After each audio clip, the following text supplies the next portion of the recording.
Many people have seen this famous map, showing the ever-shrinking borders of Palestine. But likely far less people could explain why the borders have changed so dramatically. First, how did these original borders of Palestine form, from the Jordan River to the Mediterranean Sea? The countries of the modern Middle East were once the same swath of territory owned by the Ottoman Empire.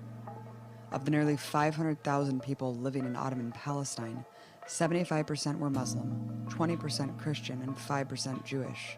Nearly 100% were Arab. Before Palestine had borders, it was a recognizable nation. Its cultural identity is distinct, with deep roots in the land. But plans for that land were being made elsewhere in the world. In the late 1800s, it was being eyed to be colonized. In the United States, Europe, and Russia, anti-Semitism was a dangerous and growing force.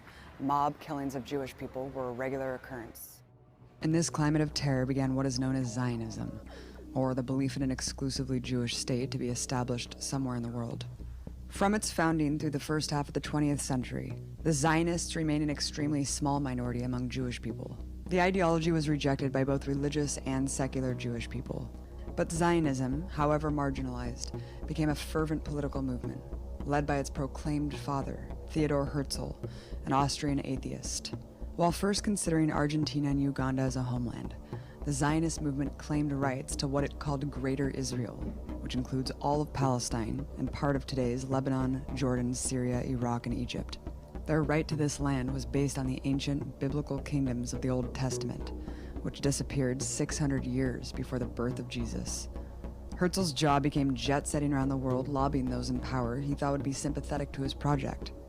The Zionists, more than anything, needed money to fund settlements, and ultimately a decree from the world's colonial powers.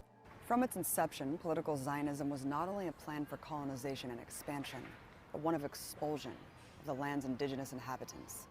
Much of historic Palestine was semi-feudal, with farmers living and working on land owned by wealthy individuals who lived far away in fancy cities of Syria and Jordan.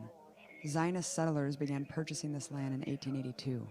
Many evicted its indigenous people to build the first settlements.